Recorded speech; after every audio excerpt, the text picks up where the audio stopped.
वहां पर भरसक जवाब दे रहे हैं, पूरे जोर के साथ जवाब दिया जा रहा है यूक्रेन की तरफ से। यूक्रेन ने रूस के टैंकों को तबाह किया है। एक और बड़ी खबर यह है कि यूक्रेन ने रूस के टैंकों को तबाह किया है। टैंकों की सबसे बड़ी भूमिका है इस युद्ध में, हवाई हमले और टैंक। और आपको बता दें कि रूस टैंकों के मामले में दुनिया में सबसे आगे है, उसके पास सबसे ज्यादा टैंक है, सबसे आधुनिक टैंक हैं और उन टैंकों का ही इस्तेमाल वो यूक्रेन को तबाह करने के लिए कर रहा है। लेकिन यूक्रेन के सैनिक भी करारा जवाब दे रहे हैं।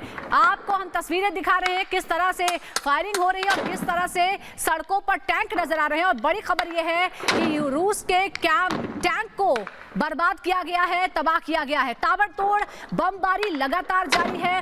टैंक लगातार पूरे यूक्रेन में सड़कों पर घूम रहे हैं, लेकिन जगह जगह उन्हें रोका जा रहा है, उन्हें तबाह किया जा रहा है। कई जगह आम नागरिक भी टैंकों के रास्ते में आ रहे हैं। तो बिल्कुल ये एक्सक्लूसिव तस्वीरें हम आपको दिखा रहे हैं। यूक्रेन कैसे हर वो मुमकिन कोशिश कर रहा है कि वो जवाब दे सके रूस के हर एक हमले को, और ये तस्वीरें इस बात की तस्दीक करती हुई यूक्रेन ने रूसी टैंक को तबाह किया है। और ये तस्वीरें यूक्रेनी सेना ने RPG-26 रॉकेट लॉन्चर से हमला किया और इस हमले के बाद एक रूसी टैंक को पूरी तरह से तबाह कर दिया। तो यूक्रेन भी लगातार हर वो मुमकिन कोशिश यूक्रेन की तरफ से की जा रही है कि वो रशियन सेना को रोक सके। RPG-26 जो उसके जरिए अटैक किया गया और अटैक के बाद अब इस रूसी टैंक को पूरी तरह से नेस्तनाबूद कर दिया गया।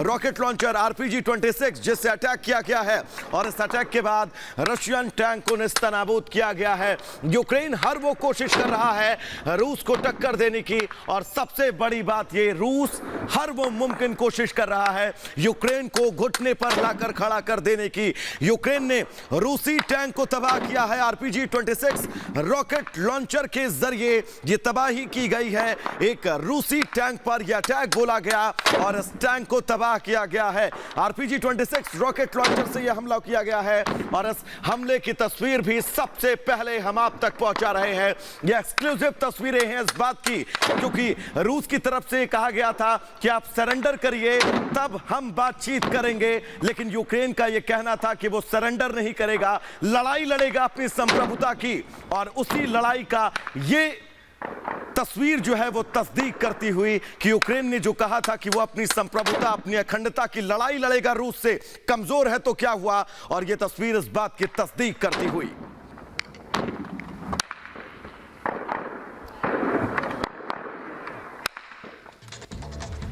तो भीषण युद्ध लगातार जारी है रूस और यूक्रेन के बीच। आज छठा दिन शुरू हो चुका है, लेकिन आखिर इसकी परिणति क्या होगी, इसका परिणाम क्या होगा, युद्ध के बाद क्या होगा। पुतिन कब्जा कर सकते हैं यूक्रेन पर। सबसे पहला जो विकल्प है वो यही हो सकता है, यही कोशिश हो सकती है कि कब्जा कर लिया जाए। जिस तरह से ताबड़तोड़ हमले हो रहे हैं, जिस तरह से पूरी तरह से नेस्तनाबूद करने की कोशिश हो रही है, ऐसा लगता है कि यही उद्देश्य है, यही चाहते हैं पुतिन कि वो पूरे यूक्रेन पर कब्जा कर ले। यूक्रेन में तख्ता पलट हो सकता है, यूक्रेन में तख्ता पलट हो सकता है, जिसके बारे में वो सलाह दे चुके हैं सेना को कि तख्ता पलट कर दीजिए और सेना अपने हाथ में ले ले। पुतिन समर्थन को गद्दी पर बैठाया जा सकता है, पुतिन के समर्थक को सत्ता संभाली जा सकती है, पूर्वी यूक्रेन को कब्जे में ले सकता है। एक ऑप्शन यह है कि पूर्वी यूक्रेन जो सटा हुआ है रूस से, उसे कब्जे में ले ले। क्रीमिया पहले से ही रूस के पास है, जो दक्षिणी यूक्रेन का हिस्सा है क्रीमिया, वो पहले ही रूस के कब्जे में जा चुका है। पश्चिमी यूक्रेन को कमजोर किया जा सकता है, कमजोर हो जाएगा जब दो हिस्सों में बढ़ जाएगा, पूर्वी और पश्चिमी में। पश्चिमी यूक्रेन के रूस में समर्थक सरकार आ सकती है। तो तमाम तरीके के विकल्प है। पुतिन की कठपुतली सरकार यूक्रेन में स्थापित की जा सकती है, यही चाहते हैं पुतिन की एक कमजोर सरकार हो यूक्रेन में जो उसके इशारों पर चले। लेकिन प्रतिबंध से बढ़ेगी पुतिन की मुसीबतें और तमाम तरह के आर्थिक प्रतिबंध लगाए जा चुके हैं। रूस की अर्थव्यवस्था को तगड़ा झटका लगेगा, जिस तरह से लगातार आर्थिक पाबंदियां लगाई गई हैं, स्विफ्ट से बाहर कर दिया गया है। रूस अलग थलग पड़ जाएगा पूरी दुनिया में, और आज जो दुनिया है ग्लोबल इंटरडिपेंडेंस दुनिया, उसमें मुश्किल हो सकती है। ग्लोबल डिप्लोमेसी बदल सकती है, हालात बदल सकते हैं। रूस नाकाम राष्ट्र में बदल सकता है, एक फेल स्टेट हो सकता है वो, क्योंकि हर कोई उससे अपना संबंध तोड़ लेगा। तो ये एक समस्या है, ये हो सकती है। रूस नाकाम राष्ट्र में बदल सकता है, ये नए शीत युद्ध की शुरुआत भी हो सकती है। चलिए और ज्यादा आगे की खबरों के लिए जानते हैं, वैभव आपको बताएंगे ये खबरें। बिल्कुल, तो इस बीच बड़ी खबर दरअसल ये आ रही है कि यूक्रेन के 70 सैनिक मारे गए हैं। ये बड़ा दावा किया गया है कि यूक्रेन के 70 सैनिक जो है वो मारे गए हैं। तो बड़ी खबर अपने दर्शकों को बता दें, कीव खार्किव के बीच ये हमला हुआ है। सूत्रों के हवाले से ये खबर हम आपको बता रहे हैं। दरअसल अख्तरका में सैन्य ठिकाने पर हमला हुआ है और ये दावा किया गया है कि यूक्रेन के 70 सैनिक मारे गए हैं। ये तस्वीरें हम उसी स्पॉट की दिखा रहे हैं जहां पर ये हमला किया गया है। तो बड़ी खबर इस बीच आपको बता दें, यूक्रेन के 70 सैनिकों के मारे जाने का दावा किया गया है। सूत्रों के हवाले से ये सबसे बड़ी खबर इस बीच हम आपको बता रहे हैं। यूक्रेन के 70 सैनिक मारे गए हैं। बड़ी खबर इस बीच खार्किव और कीव के बीच ये हमला हुआ है और ये वही इलाका जो हम आपको टीवी स्क्रीन पर दिखा रहे हैं, यहीं पर वो हमला हुआ है।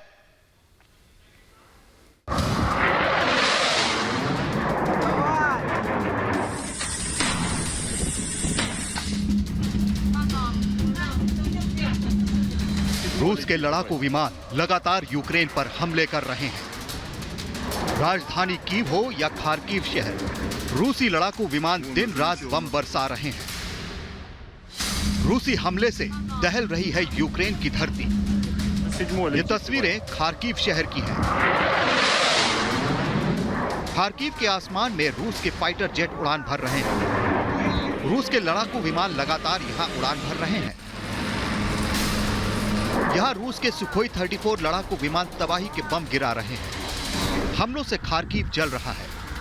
यूक्रेन ने रविवार को दावा किया था कि खार्किव से रूसी सेना को पीछे हटा दिया गया है, लेकिन तस्वीरें कुछ और ही बता रही हैं। खार्किव रूसी हमलों से पूरी तरह दहल गया है।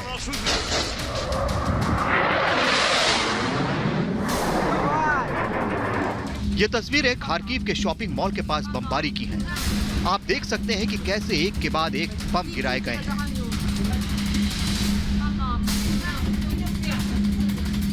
राजधानी कीव में कभी भी हवाई हमले का सायरन बज जाता है। हवाई हमलों के चलते लोगों को बंकर में जाना पड़ता है। कीव में यूक्रेन के सैनिकों का जमावड़ा है, लेकिन रूसी हवाई हमलों का उनके पास फिलहाल जवाब नहीं है। रूस ने युद्ध की शुरुआत में ही यूक्रेन के हवाई अड्डों को बर्बाद करना शुरू कर दिया था, ताकि यूक्रेन अपनी हवाई सेना का प्रयोग ना कर सके। राजधानी कीव पर कब्जे की जंग है। यूक्रेन को घेरने वाली सीमा से रूसी लड़ाकू विमान उड़ान भरते हैं और यूक्रेन पर बम बरसाकर लौट आते हैं।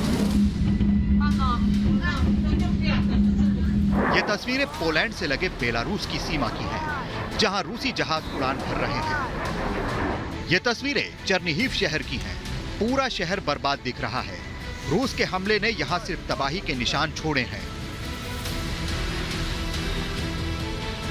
फिलहाल यूक्रेन के पास रूस के हवाई हमलों का जवाब नहीं दिख रहा है। रूसी जहाज यूक्रेन के आसमान में लगातार उड़ान भर रहे हैं और बम बरसा रहे हैं। Bureau report, Republic Bharat. और 6 दिन से लगातार घमासान जारी है यूक्रेन और रूस के बीच, और 6 दिन में क्या कुछ हुआ है 6 तस्वीरों के माध्यम से आपको बताते हैं। बिल्कुल, ये 6 तस्वीरें बताती हैं कि किस तरह से रूस जो है उसने अटैक किया यूक्रेन पर, और 6 दिनों में अगर कुछ बदला है तो वो ये है कि यूक्रेन के हालात बदले हैं। यूक्रेन के अंदर जब पहला दिन और इस हमले की शुरुआत हुई, लगातार रॉकेट जो है वो शहरी इलाकों में दागे गए और सबसे पहले सैन्य ठिकानों को निशाना बनाया गया। दूसरे दिन भी लगातार ये कार्रवाई जारी रही। तीसरा दिन जब रूसी सेना कीव यानी कि यूक्रेन की राजधानी तक पहुंच गई, और अब चौथा दिन, पांचवा दिन और छठा दिन लगातार हमला जारी है। तो अलग अलग तस्वीरों के जरिए समझिए किस तरह का घमासान, किस तरह का युद्ध जारी है पिछले 6 दिनों में। और 6 दिनों की जो सबसे महत्वपूर्ण तस्वीरें हम आपको दिखा रहे हैं, लगातार हवाई हमले हो रहे हैं, रॉकेट हमले हो रहे हैं। दूसरी तरफ ऑयल डिपोज को खास तौर पर निशाना बनाया जा रहा है। कई जगह जो नेवी शिप है उन पर हमला हुआ है। तीसरे दिन में देखिए किस तरह से रिहायशी बिल्डिंग को निशाना बनाया गया है। रिहायशी बिल्डिंग पर रॉकेट से हमला हुआ, उसके बाद फिर एक बार तेल डिपो को निशाना बनाया गया। 5वें दिन देखिए किस तरह से 20 सड़क पर रॉकेट हमला हुआ और बख्तरबंद गाड़ी उसकी चपेट में आ गई, और एक बार फिर रिहायशी इमारतों पर रॉकेट लॉन्च किए गए जिसमें भारी तबाही मची।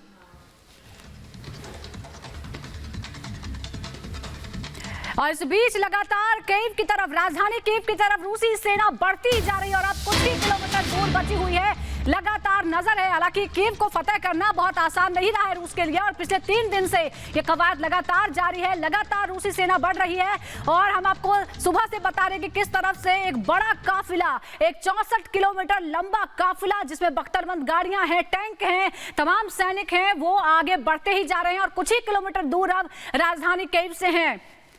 और ये हम आपको सैटेलाइट तस्वीरें आपको दिखा रहे हैं। सैटेलाइट तस्वीरें आपको बताती हैं जिसमें आप ये काफिला देख सकते हैं। ये सैटेलाइट इमेजेस हैं जो ऊपर से दिखाती हैं और आप समझिए क्योंकि ये काफिला बहुत बड़ा है, अगर कोई छोटी मोटी चीज आती है तो इस तरह की साफ तस्वीरें नहीं होती है, लेकिन ये बहुत लंबा काफिला है। 64 किलोमीटर इसे नापा गया है कि 64 किलोमीटर लंबी एक कतार है गाड़ियों की, बख्तरबंद गाड़ियों की, जो जा रही है राजधानी कीव की तरफ। और राजधानी कीव जिस पर सोचा ये गया था कि शायद बहुत जल्दी कब्जा कर लिया जाएगा, लेकिन 3 दिन से ताबड़तोड़ कार्रवाई हो रही है, बमबारी हो रही है, लेकिन रूस इसमें नाकाम रहा है। और अब ये रूसी काफिला है जो राजधानी कीव की तरफ बढ़ रहा है और इसकी लंबाई 64 किलोमीटर है। आप समझिए कि इसमें कितनी गाड़ियां, कितने टैंक, कितने बख्तरबंद वाहन होंगे, कितने सैनिक इसमें सवार होंगे और कैसी तबाही मचेगी जब ये काफिला पहुंच जाएगा राजधानी कीव में। और अब कुछ और तस्वीरें आपको दिखाते हैं जिससे आप समझिए कि क्या कुछ चल रहा है। कीव पर लगातार ताबड़तोड़ मिसाइल हमले किए जा रहे हैं। 64 किलोमीटर दूर अब ये रूसी काफिला बचा हुआ है, यानी फिर जमीन से भी हमले की तैयारी है। रूसी टैंक पर अटैक हुआ है, रूसी टैंक आगे बढ़ रहे हैं, जगह जगह उन्हें रोका जा रहा है और कई जगह उन्हें रॉकेट लॉन्चर से निशाना बनाया गया। मारियोपोल में भीषण युद्ध जारी है, दोनों सेनाएं आमने सामने और करारा जवाब रूसी सेना को मिल रहा है यूक्रेन की सेना की तरफ से। खार्किव शहर लगातार निशाने पर है, बड़े शहरों में से एक खार्किव भी लगातार बमबारी का शिकार हो रहा है। कीव पर मिसाइल दागी गई है, बीती रात लगातार हमले तेज हो गए हैं और अब जमीन से भी घेरने की तैयारी है राजधानी कीव को। और एक लंबा काफिला, 64 किलोमीटर लंबा रूसी काफिला राजधानी कीव की तरफ बढ़ता जा रहा है।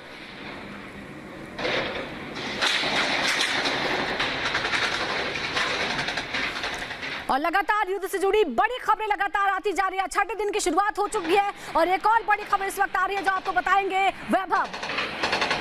श्वेता, बिल्कुल हम आपको बता दें कि इन तमाम खबरों के बीच अब खबर यह है कि जेलेंस्की की हत्या का प्लान क्या बनाया जा रहा है। दरअसल पुतिन को जेलेंस्की जिंदा या फिर मुर्दा चाहिए, जिसके चलते ये कहा जा रहा है कि जेलेंस्की की हत्या का प्लान तक तैयार किया जा रहा है। जेलेंस्की की हत्या के लिए 400 खूंखार लड़ाके जो हैं वो तैनात किए गए हैं। ये बहुत अहम खबर है। यूक्रेन पहुंच चुके हैं ये 400 चेचेन लड़ाके और लगातार अब ये प्लान बना रहे हैं कि कैसे जेलेंस्की की हत्या की जाए। ये बड़ी खबर ग्राफिक्स के जरिए हम आपको समझाने की कोशिश कर रहे हैं। पुतिन के शेफ ने टारगेट लिस्ट जो है वो तक थमा दी है, यानी कि हिट लिस्ट में यूक्रेन के पीएम और तमाम मंत्री जो हैं वो शामिल हैं। आपको बता दें जेलेंस्की की हत्या का प्लान, जेलेंस्की पर कड़ी नजर रखी जा रही है, पल पल की रेकी की जा रही है। जेलेंस्की का फोन जो है वो भी ट्रैक किया जा रहा है, जेलेंस्की की लोकेशन पर लगातार नजर रखी जा रही है और जेलेंस्की ने हत्या की आशंका जताई थी, जिसके बाद अब यह खबर खुद को दुश्मन का टारगेट नंबर 1 जेलेंस्की ने अपने आप को बताया था, अपने परिवार को टारगेट नंबर 2 कहा था। और यह खबर इस बात की तस्दीक करती हुई पुतिन के ग्रीन सिग्नल मिलने का इंतजार बस किया जा रहा है। यह बड़ी खबर है। दरअसल शांति वार्ता के बाद पुतिन सिग्नल देंगे, शांति वार्ता के बाद पुतिन के इशारे पर काम होगा। जनवरी में ही यूक्रेन ये चेचेन लड़ाके पहुंच गए थे, यानी आप सोचिए जनवरी में ही पहुंच गए थे। वैगनर ग्रुप नाम की प्राइवेट मिलिशिया है जिसके चलते अब लगातार पुतिन इस पूरी वारदात को अंजाम देना चाहते हैं, यानी कि पुतिन का बेहद करीबी इस ग्रुप को चलाता है और इस ग्रुप के तमाम सदस्य जो हैं वो अब यहां पर मौजूद हैं। पुतिन के शेफ के नाम से जाना जाता है। अब आप सोचिए पिछले महीने पुतिन से मुलाकात की गई थी और मुलाकात के बाद ये पूरा प्लान तैयार किया गया। इस मिशन के लिए बड़ी रकम दी गई है, सभी लड़ाकों को हाई लेवल की ट्रेनिंग दी गई है कि चूक किसी भी तरह की ना हो। लड़ाकों की एक टुकड़ी को यूक्रेन ने मार गिराया है, यह भी बड़ी खबर हम आपको बता रहे हैं। यानी जेलेंस्की की हत्या का प्लान, और प्लान किस तरह का है ये आपने समझा है। तो चलिए अब चलते हैं अपनी सहयोगी सुजाता के पास और जानते हैं अगली खबर क्या है। बिल्कुल, बहुत सारी साजिशों की खबरें सामने आती जा रही है। युद्ध 6ठे दिन पहुंच चुका है और इस वक्त रक्षा विशेषज्ञ retired major general A K. Siwach हमारे साथ जुड़ गए, उनसे बात करते हैं। सर, बहुत बहुत स्वागत है आपका रिपब्लिक भारत पर। 6ठे दिन में पहुंच चुका है युद्ध, पहले राउंड की वार्ता नाकाम हो चुकी है, अब क्या देख रहे हैं आप, कहां जा रहा है ये संकट? इसमें कोई शक नहीं है कि यूक्रेन ने बहुत ज्यादा रेजिस्टेंस दिखाया है। किसी ने सोचा नहीं था कि यूक्रेन इतना अच्छा लड़ेगा, और जिस प्रकार से कीव और खार्किव अभी तक नहीं गिरे हैं, और कीव जो है गिरने के चांसेस बहुत कम है। देखो सच्चाई क्या थी, जिस प्रकार से युद्ध स्टार्ट हुआ था, रूस ने 3 तरफ से अटैक किया था। एक तो नॉर्थ से बेलारूस से, एक साउथ से क्रीमिया से, और एक ईस्ट से डोनाबास का इलाका से। और वहां पर उसने सबसे पहले अपने साइबर वारफेयर और हाइब्रिड वारफेयर से इनका इलेक्ट्रॉनिक सिस्टम जैम किया, उनके एयरफील्ड को बर्बाद किया, और जो S-300 था एयर डिफेंस सिस्टम, उसको भी कहीं नकारा कर दिया। उसके बाद टैंकों की मदद से और अटैक हेक्टर की मदद से इन्होंने कीव और खार्किव का घेरा डाला। मगर उसके बाद जो उन्होंने सोचा था कि कीव जल्दी गिर जाएगा, ऐसा नहीं हुआ, क्योंकि कीव के अंदर लड़ाई बहुत जोरों से चली हुई है। यूं तो रूस जो है अपने मिसाइल, रॉकेट्स, बम्स और आर्टी फायर और एयर फायर से कोशिश कर रहा है, मगर सक्सेस नहीं मिल रही। उसकी वजह 2 है। एक तो ये है कि जेलेंस्की की जो लीडरशिप है वो खुद आगे हैं, उससे लोग मोटिवेट हो गए हैं। बिल्कुल सही आपने कहा, नेतृत्व जो है उसकी भूमिका बहुत महत्वपूर्ण होती है। बहुत बहुत शुक्रिया हमसे बात करने के लिए मेजर जनरल AK शिवाज। तो